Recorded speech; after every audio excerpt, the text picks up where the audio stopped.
کیا کہیں گے سر؟ مبارک ہو.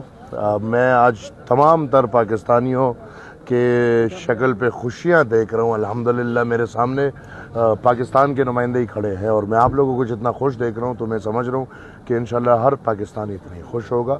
صرف پاکستانی نہیں بلکہ امن پسند اس دنیا میں جو بھی ہوگا. اور آج الحمدللہ ہمارے لیے بہت بڑے فخر کی بات ہے کہ تمام تر دنیا کی نظر پاکستان پہ ہے اور پاکستان الحمدللہ نظر باچا خان پہ چل رہا ہے اور امن کے لیے کام کر رہے ہیں. تو آج میرے خیال میں ہم سب کی یہ جیت ہے اور سب کو مبارک. قومی اور عسکری قیادت کی سر، قومی اور عسکری قیادت نے جو رول ادا کی ہے اس کو کیسا دیکھ رہے ہیں سر؟ دیکھیں جی، میرے خیال میں 24 گھنٹے کا کردار بہت مشکل ہوتا ہے اور پوری دنیا میں ہم لوگوں کو سمجھ ہے، لیکن ہم لوگوں کو سمجھانے کے لیے دن اور رات میں فرق ہے. کہیں دن ہوتے ہیں، کہیں رات، تو کہیں ادھر رات تو ادھر دن. تو یہ جو بھی تھے انہوں نے اس دوران 24 گھنٹے کام کیا ہے. ہم سب پاکستانیوں کو آج سلام پیش کرنا چاہیے اپنے جمہوری نظام کو اور اپنے عسکری نظام کو، اور تمام تر جو بھی ہے ان کو مبارک ہو. میرے خیال میں آج ہر پاکستانی جو کہ پاکستان کے عزت پہ خوش ہوتا ہے وہ آج خوش ہے.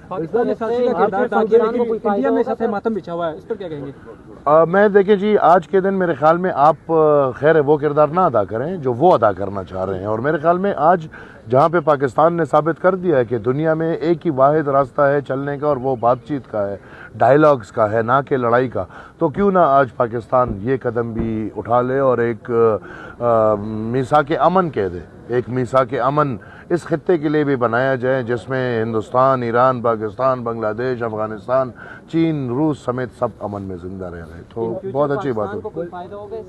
اللہ کرے پاکستان کو تو آج سے فائدہ ہو گیا، اللہ کرے مجھے اور آپ کو بھی فائدہ ہو. الحمدللہ دیکھیں پاکستان نے تو دنیا کو دکھا دیا کہ سفارتکاری کیسی کرنی چاہیے. اور میرے خیال میں سب سے مشکل کام پہل کرنا ہوتا ہے. میں نے اس دن بھی ان کو کہا کہ آگ کے ساتھ کھیل رہے ہیں، ہماری دعائیں ان کے ساتھ ہے. آگ کے ساتھ جب آپ کھیلتے ہیں تو آپ جل بھی سکتے ہیں اور وہ آگ بجھ بھی سکتا ہے. تو الحمدللہ پاکستان نے وقتی طور پہ جو آگ بجھا دیا ہے بہت بڑی بات ہے. میں نے تو پہلے آپ کو واضح کر دیا نا کہ جی تمام تر ممالک کے بیچ ہم نے آج سیکھ لیا ہے، بلکہ دنیا کو پاکستان نے یہ سکھا دیا ہے کہ جنگ نہیں، امن، مذاکرات، تجارت، روزگار.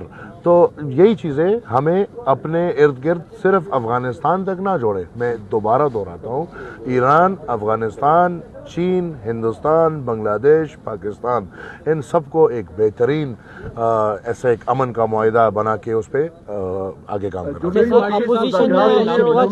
آپ کی صوبے کی 2 جماعتوں نے احتجاج کی کال بھی دی ہوئی ہے، جمعیت علماء اسلام اور PTI نے بھی، اس کے بارے میں کیا کہنا چاہیں گے؟ میں ان کا نمائندہ نہیں ہوں. اچھا سر، اپوزیشن نے شکوہ کیا کہ ان کو اعتماد میں نہیں لیے گئے تھے اس حوالے سے، تو کیا کہیں گے آپ؟ اپوزیشن کا آپ کا مراد؟ مطلب PTI نے جعلی اپوزیشن چھوڑ دو یار. Thank you.